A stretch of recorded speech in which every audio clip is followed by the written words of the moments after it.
Bismillahirrahmanirrahim. Assalamualaikum warahmatullahi wabarakatuh.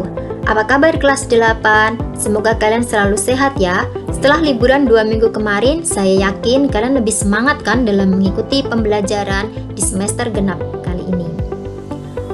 Dalam mata pelajaran IPS, untuk pertemuan yang pertama, kita akan membahas tentang interaksi keruangan dalam kehidupan di negara-negara ASEAN. Kalian pasti sudah tahu, ada berapa negara sih yang masuk dalam ASEAN dan siapa saja mereka?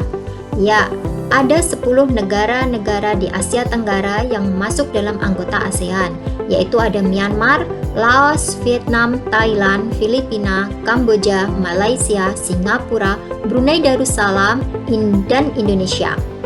Kalau kalian mempertanyakan tentang keanggotaan Timor Leste, sebenarnya Timor Leste sudah mengajukan diri sebagai anggota ASEAN pada tahun 2011, tetapi untuk keanggotaannya masih dalam pembahasan organisasi. Tujuan pembelajaran kita kali ini adalah yang pertama, kalian mampu menjelaskan kondisi geografis dan karakteristik negara-negara anggota ASEAN.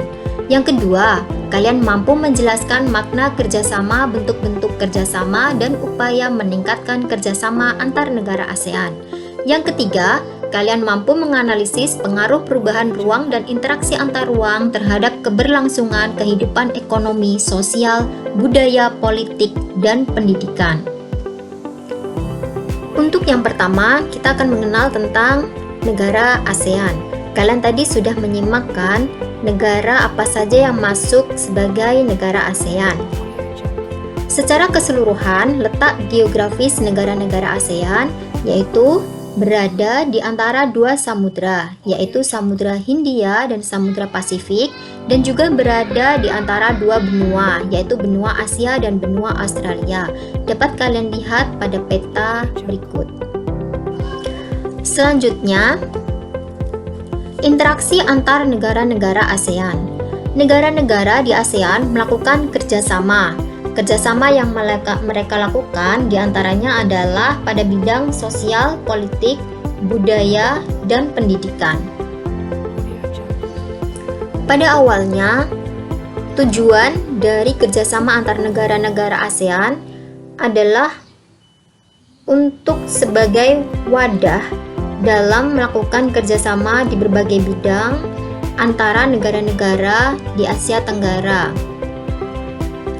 Faktor pendorong yang menyebabkan terjadinya kerjasama antar anggota negara ASEAN ada dua, yaitu kesamaan dan perbedaan sumber daya alam, dan yang kedua adalah persamaan dan perbedaan wilayah kondisi geografis. Untuk kesamaan, contohnya adalah misalkan ada beberapa negara ASEAN yang menghasilkan minyak bumi tinggi, maka mereka membentuk suatu wadah yang disebut dengan OPEC. Sedangkan untuk perbedaan sumber daya alam, contohnya adalah seperti Indonesia yang mengekspor hasil pertanian ke Singapura. Indonesia juga mengimpor beras dari Myanmar dan Thailand untuk memenuhi kebutuhannya. Sedangkan untuk persamaan dan perbedaan wilayah kondisi geografis, lebih utamanya adalah untuk menjaga stabilitas dan keamanan negara.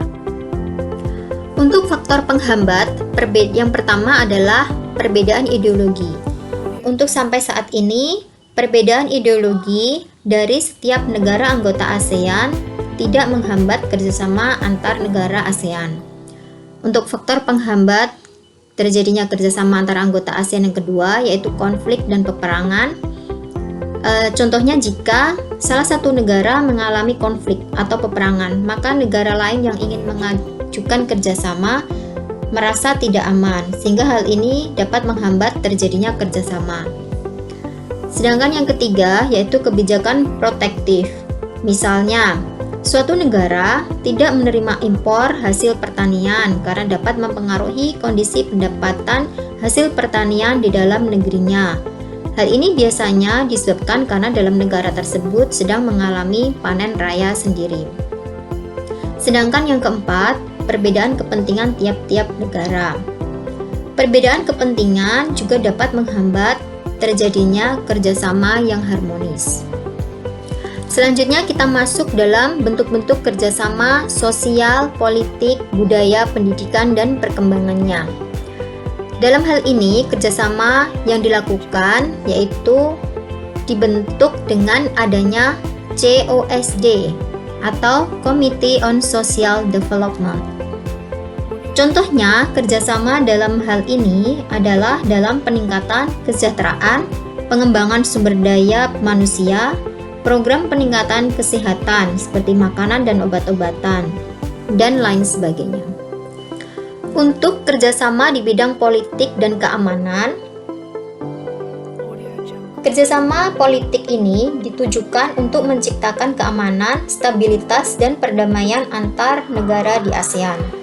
Kerjasama ini menyepakati adanya ZOPFAN, Traktat Persahabatan dan Kerjasama untuk kawasan bebas nuklir di Asia Tenggara dan juga ARF, ASEAN Regional Forum.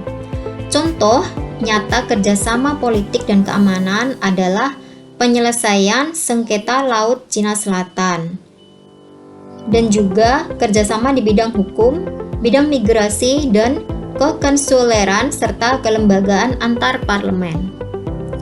Dan yang terakhir adalah kerjasama di bidang pendidikan. Tujuan dari kerjasama ini adalah untuk meningkatkan kualitas pendidikan di Asia Tenggara dan meningkatkan daya saing internasional. Contoh bentuk kerjasama negara-negara ASEAN dalam bidang pendidikan yaitu ASEAN Council of Teacher Convention, beasiswa pendidikan, dan olimpiade.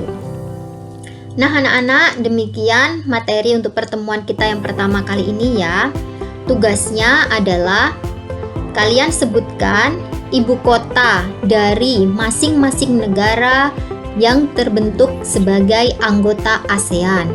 Lalu yang kedua, yaitu pilih satu negara yang menurut kalian paling menarik dan sebutkan alasannya. Apa sih yang bikin kalian tertarik atau dalam bidang apa yang menarik menurut kalian?